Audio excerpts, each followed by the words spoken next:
काशी तीर्थ यात्रा की वापसी में एक गुरु और शिष्य किसी नगरी में पहुंचे।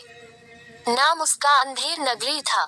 शिष्य बाजार में सौदा खरीदने निकला तो वहां हर चीज एक ही भाव, सब धान 22 पसेरी, भाजी टका सेर और खाजा एक मिठाई भी टका सेर। शिष्य और चीजें खरीदने के झंझट में क्यों पड़ता। 1 टके का सेर भर खाजा खरीद लाया और बहुत खुश होकर अपने गुरु से बोला, गुरुजी, यहाँ तो बड़ा मजा है, खूब सस्ती है चीजें, सब टका सेर। देखिए, 1 टका में ये सेर भर खाजा लाया हूँ। हम तो अब कुछ दिन यही मौज करेंगे। छोड़िए तीर्थ यात्रा, ये सुख और कहाँ मिलेगा।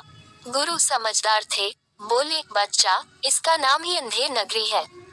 यहाँ रहना अच्छा नहीं, जल्दी भाग निकलना चाहिए यहाँ से। वैसे भी साधु का एक ठिकाने पर जमना अच्छा नहीं। कहा है, साधु रमता भला, पानी बहता भला। पर शिष्य को गुरु की बात नहीं भाई। बोला, अपने राम तो यहाँ कुछ दिन जरूर रहेंगे। गुरु को शिष्य को अकेले छोड़ जाना उचित नहीं लगा। बोले, अच्छा, रहो और कुछ दिन, जो होगा भुगता जाएगा। अब तक शिष्य अंधेर नगरी का सस्ता माल खा खा कर खूब मोटा हो गया। उन्हीं दिनों एक खूनी को फांसी की सजा हुई थी, पर वह अपराधी बहुत दुबला पतला था। फांसी का फंदा उसके गले में ढीला था। इस समस्या से निजात पाने के लिए राजा ने कहा कि जिसकी गर्दन मोटी हो उसे ही फांसी लगा दो।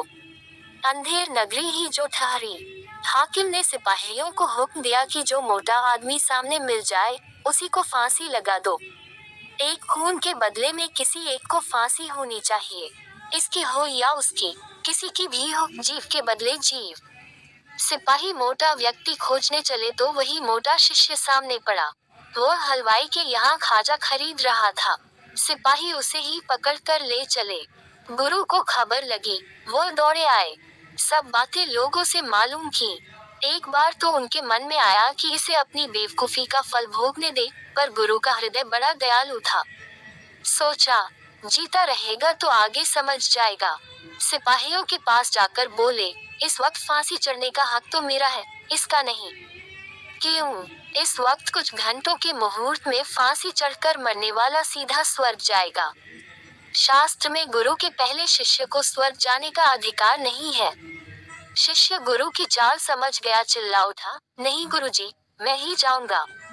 सिपाहियों ने मुझे पकड़ा है। आपको पकड़ा होता तो आप जाते। इसी एक बात पर दोनों ने परस्पर झगड़ना शुरू कर दिया। सिपाही हैरान थे, भीड़ इकट्ठी हो गई। फांसी चढ़ने के लिए झगड़ना वहां के लोगों के लिए यह एकदम नई बात थी। जल्दी ही यह बात राजा के कानों तक पहुंची। राजा ने कहा, यदि ऐसा मुहूर्त है तो सबसे पहला अधिकार तो राजा का ही होता है और उसके बाद क्रम उसके उच्चाधिकारियों का। गुरु शिष्य बहुत चिल्लाए कि साधु के रहते स्वर्ग में जाने का अधिकार किसी दूसरे को कदापि नहीं है, पर किसी ने एक न सुनी।